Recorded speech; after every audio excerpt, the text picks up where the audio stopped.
Okay, this is experiment number 2.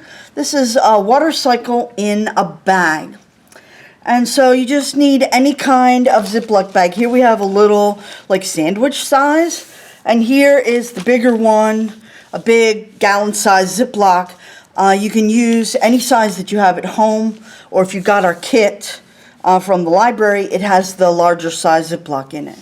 So if you have little ones, real little ones, you want to help them or have them draw something very simple on their bag to show the water cycle. So we're going to draw a cloud on this side. And a nice fluffy cloud. And over here we have the sun. Down at the bottom we have a bunch of water. And that is the simple one for the little ones. So this will show them the water cycle in a bag. So what you're going to do is you're going to fill the bag with some water.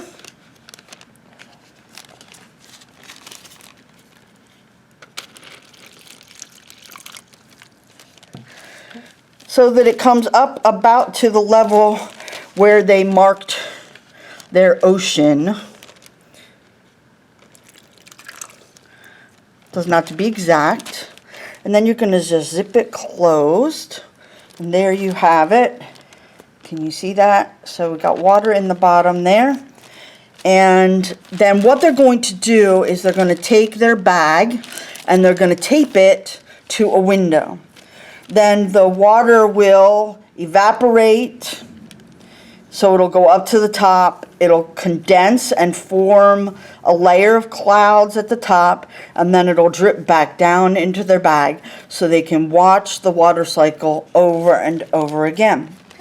Now I let you know in your handout that if you have colored markers, you can use colored markers. You see here, I've drawn the cloud in blue and the sun in yellow. And if they want to, and you have, enough markers, colors, whatever, you can, of course, outline it so you can see it better and then color it in. And then you have your sun here with all its rays showing out. So, that's that one. That is for the littlest ones. Then if you have some older children, they can do a more complex drawing and learn the vocabulary that we use for the water cycle. So we have a cloud here still. And we have a sun. This one I'm just going to do with black marker. So there's our cloud and our sun. And then at the bottom we have our water. All right. But then we're going to draw some extra things in. So here we have some raindrops.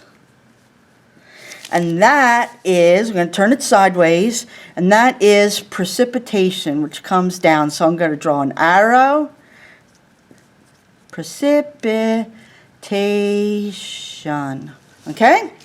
Then down at the bottom, where we have the water collecting, we have accumulation. The accumulation of the water. And then the water evaporates and goes back up into the air. So on this side we have evaporation. All right. So, I forgot one more.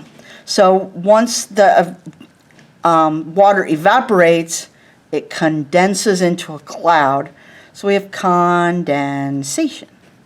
The 4 parts of the water cycle. So they do the same with this bag as we did with the other one. They're going to fill it with water up to about the level where their ocean was drawn. And then you can hang it on a window in a sunny spot that's going to get sun. And you can watch the water accumulate and drip down, precipitate, accumulate in the bottom of the bag, evaporate back up, condense on the top of the bag. And then you can see the little rivulets, the little raindrops falling down the bag, for our precipitation. And the cycle goes round and round. Now I have one last one, which I did in brilliant color. And this is also shown on your handout for the oldest, like upper middle school and high school type kids. And we have a few extra things written in here, and we have a tree. So when a tree lets off water into the air as a vapor, that's called transpiration. So that's on your paperwork. And then we have groundwater that's underneath the ground, under the tree. And we have the accumulation in the ocean, evaporation and condensation and precipitation as in the other one. So you can make this as detailed as your child wants to. And even if they can't write all those words, if they want a tree on their picture, that's perfectly fine too.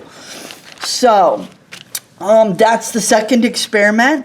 And like I said, you'll hang these on your window and with water in the bottom, and you can watch the water cycle going round and round and round.